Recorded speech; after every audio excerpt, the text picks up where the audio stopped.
Welcome back to my YouTube channel. ഇത് കുറേ മുമ്പത്തെ ഒരു വീഡിയോ കേട്ടോ, എന്ന് വെച്ചാൽ 1-2 മാസം മുമ്പത്തെ ഒരു വീഡിയോ ആണ്. അപ്പോൾ ഞാനിത് വെറുതെ റാൻഡായിട്ട് എടുത്തപ്പോൾ എടുത്ത് വെച്ചതാണ്. അപ്പോൾ ഞാൻ വിചാരിച്ചു ഇതെല്ലാം കൂടെ എഡിറ്റ് ചെയ്ത് ഇതിൽ പോസ്റ്റ് ചെയ്യാം, ഒരു ഓർമ്മ പോലെ ആക്കാമെന്നുള്ളത്. കുറേ കാലം കഴിഞ്ഞ് നമുക്കതിനെ കാണുമ്പോൾ ഒരു രസമാണല്ലോ. അപ്പോൾ ഇത് 2 വർഷം കൂടുമ്പോൾ നമ്മളെ കുടുംബത്തിൽ നടക്കുന്ന ഒരു കുടുംബ സംഗമം എന്നുള്ള രീതിയിൽ ഒരു വാർഷികം പോലെ കഴിക്കുന്നതാണ്. പൂമക്കോത്ത് എന്ന് പറയുന്നത് വലിയൊരു കുടുംബമാണ്. ഇവിടെ എൻ്റെ ഹസ്ബൻഡിൻ്റെ കുടുംബമാണിത്. അപ്പോൾ ഒരുപാട് അംഗങ്ങളുള്ള ഒരു ഫാമിലിയാണ്. അപ്പോൾ നമ്മൾ ആദ്യം വന്ന് രജിസ്ട്രേഷനൊക്കെ കഴിഞ്ഞു, ലക്കി ബമ്പറിനുള്ള പേരൊക്കെ എഴുതിയിട്ട് ഞങ്ങൾ നേരെ പോയി ഭക്ഷണം കഴിച്ചു. രാവിലത്തെ ബ്രേക്ക്ഫാസ്റ്റ് ഉപ്പുമാവ് ഉണ്ടായിരുന്നു, പഴം ഉണ്ടായിരുന്നു, കോഴിമുട്ട ഉണ്ടായിരുന്നു. പക്ഷെ ഞങ്ങളെത്തുന്നതിന് മുമ്പേ ഹുസൈൻ മടവൂർ ഉദ്ഘാടനമൊക്കെ കഴിഞ്ഞ് പോയിട്ടുണ്ടായിരുന്നു കേട്ടോ.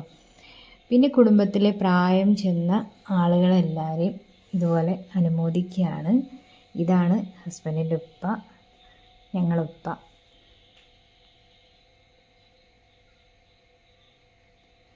അതിനുശേഷം ആദരിക്കലെല്ലാം കഴിഞ്ഞതിന് ശേഷം നമ്മളന്ന് പാചക മത്സരത്തിൽ ഏറ്റവും കൂടുതൽ സമ്മാനം കിട്ടിയ ആളെ പാചകറാണിയായിട്ട് തിരഞ്ഞെടുത്ത് അവൾക്കൊരു സമ്മാനം കൊടുക്കുകയാണ്. അതിനുശേഷം അന്ന് പങ്കെടുത്ത എല്ലാവർക്കും പ്രോത്സാഹനം എന്ന രീതിയിൽ കിട്ടിയപ്പോൾ എനിക്കും കിട്ടിയൊരു സമ്മാനം.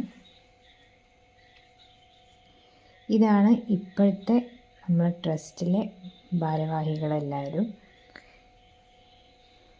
ഇരുചക്ര വാഹനത്തിൽ സഞ്ചരിച്ച് നാട്ടുകാരോട് കുശലം പറഞ്ഞു നിൽക്കുന്ന അദ്ദേഹത്തെ ദിനേന നമുക്ക് കാണാൻ സാധിക്കും. സ്വന്തം വളർച്ചയിൽ നാടും നഗരവും നാട്ടുകാരും ഉയരണമെന്ന നിർബന്ധമാണ് നാട്ടിൽ തന്നെ ഒരുപാട് വ്യാപാര കേന്ദ്രങ്ങൾ ആരംഭിച്ചതും ജോലിക്കായി തനിക്ക് ഏറ്റവും പ്രിയപ്പെട്ട സ്വന്തക്കാരെ നാട്ടുകാരെ തെരഞ്ഞെടുക്കുന്നതും. സേവനങ്ങൾ ഒത്തിരി സ്നേഹത്തോടെ ഞങ്ങൾ ഒന്നടങ്കം താങ്കൾക്ക് സമർപ്പിക്കുന്നു.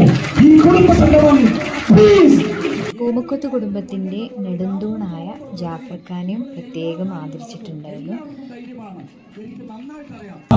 പരിപാടിയെങ്കിൽ നമുക്ക് ചെയ്തിട്ടുണ്ടെങ്കിൽ പിന്നെ നമ്മൾ എന്താ പറയാ. അതെല്ലാം കഴിഞ്ഞ് ആനിൻ്റെ ഡാൻസ് ചെയ്യുന്നു. അപ്പോൾ എല്ലാവരും കൂടെ ആനിനെ ഒരുക്കുകയാണ്. ആനി അതേപോലെ ആനിൻ്റെ കസിൻ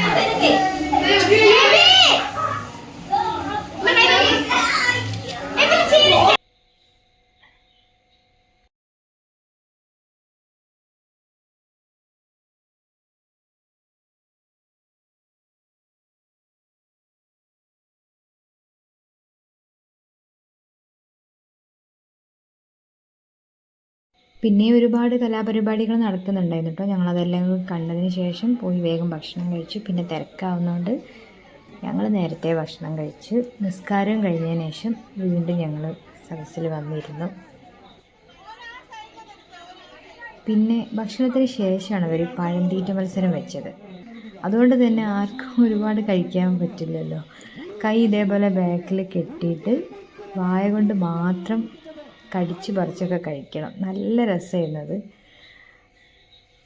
അതിനുശേഷം കുട്ടികൾക്ക് വേണ്ടിയിട്ടൊരു ചെറിയ ഗെയിമായിരുന്നു ഇത്.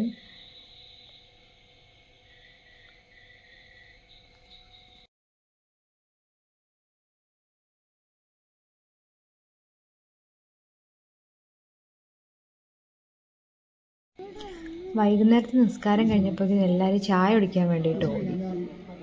ലൈവായിട്ട് പഴംപൊരിയും പരിപ്പ് വടയൊക്കെ ഉണ്ടെന്ന് പറഞ്ഞപ്പോൾ പോയി. അങ്ങനെ അവിടെ തിരക്കായപ്പോൾ ഞങ്ങൾ വേഗം വന്ന് ഇവരെ ഡാൻസ് കാണാൻ വേണ്ടിയിട്ട് വന്നു. ആദ്യമൊന്ന് വീണെങ്കിലും അടിപൊളിയായിട്ട് തന്നെ ആമി കളിച്ചു കേട്ടോ. ഡാൻസ് കളിക്കാനുള്ളതുകൊണ്ട് ഇവർക്ക് ചായ കുടിക്കാൻ പറ്റിയിട്ടില്ലായിരുന്നു. അപ്പോൾ ഇവരെ ഡാൻസുകൾ കഴിഞ്ഞതിന് ശേഷം നമ്മളവരെയും കൊണ്ടുപോയി ചായയൊക്കെ വാങ്ങിക്കൊടുത്തു.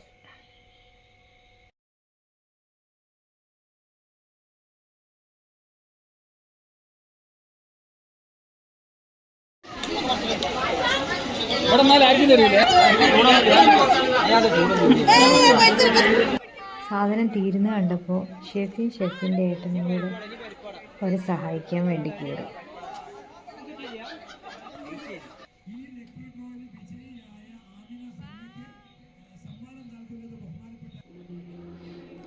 പിന്നെ മഗ്‌രിബായി, നിസ്കാരത്തിൻ്റെ സമയമായി.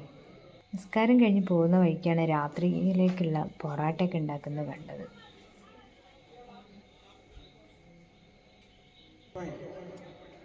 പിന്നെ കുട്ടികൾക്കൊക്കെ ഉള്ള സമ്മാനദാനമായിരുന്നു.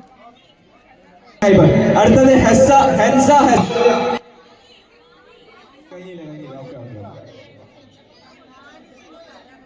മുഹമ്മദ് ഹാഷിമിനെ വിളിച്ചോ. മുഹമ്മദ് ഹാഷിം റിംഗ് ഡാൻസ് കളിച്ച മോനെ വിളിച്ചോ.